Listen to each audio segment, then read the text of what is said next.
pinaka-perfect. Like, nagagamit ko siya isang beses, isang buwan lang, tapos iba na yung, madali siyang masira. Because it's vegan or ano. So, yun. Meron ding mga downside. So, kapag-isip ako na gawa na lang ako sarili ko. Na nandun na lahat ng kailangan ko. And hindi lang kailangan ko, kailangan ng lahat ng tao. Yes. Paano nag-come up na Dylan yung pangalan? Alam ba natin yun? Dylan. Hindi na ako nag-isip kasi pangalan ng bunso namin.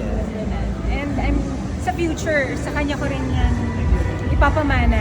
So, Doon na talaga mapunta. doon na mapunta. Jen, how hands-on ka dito sa, sa formulation ng product? Naku, grabe po. 3 years in the making. Yung first year, yung pinaka masakit sa ulo. Kasi nga, tulad ng sabi ko kanina, it's made in Thailand. And napakahirap nung R&D namin kasi 2 to 3 weeks bago namin makuha yung revisions. Tapos may problema, kailangan namin may ganito, medyo hindi maganda sa balat. Papadala ulit namin, 3 weeks ulit bago makarating. So, yung R&D namin, yun yung pinaka mahirap na stage sa pagbuo ng produkto. Kasi kung nandito lang yan sa Pilipinas, pupuntahan mo lang, madali lang. Eh doon pumupunta pa kami. So medyo matrabaho talaga. Pero sulit na sulit. Since meron ka ng makeup line, hindi ka naman tatanggap ng endorsement sa ibang brand? Sa ngayon, hindi muna. Kasi marami pa rin kaming mga ilalabas na bagong products ng Dylan Skin. Hindi lang siya skin tint. Expect nila na marami pang mga iba't ibang klaseng makeup na i-release.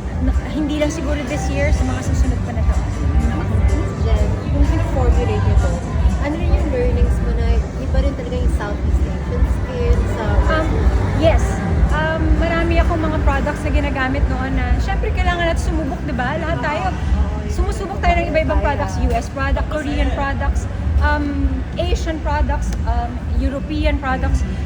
Pero para sa akin, ang pinaka-perfect na malapit talaga sa bansa natin is Thailand.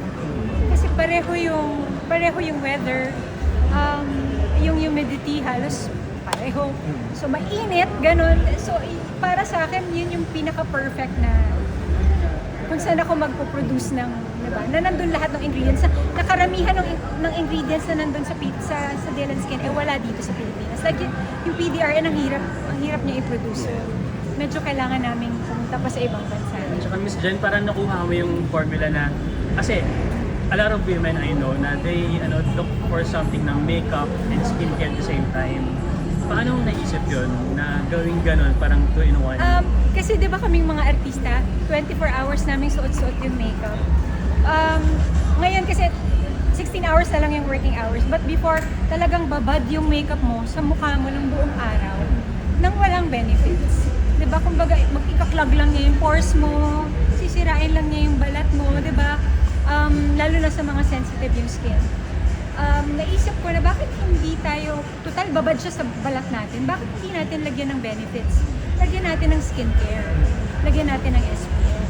Para kahit na nakasuot siya buong araw, diba, gumaganda yung balat mo. Then when it comes to pricing, how competitive is it? Pricing is, ito naman po ay below 1,000. Well, sa lahat po ng mga nakalagay na ingredients na sa loob ng Dylan Skin, sulit na po yung price niya. Kasi kung iisipin niya po, bibili kayo ng skincare, bibili kayo ng makeup, magkano yung total nun? Baka hindi lang 900, di ba? So, dito, sulit po yung pricing natin. And saan siya available? Po? Saan siya Available po siya sa TikTok, sa Lazada, sa Shopee,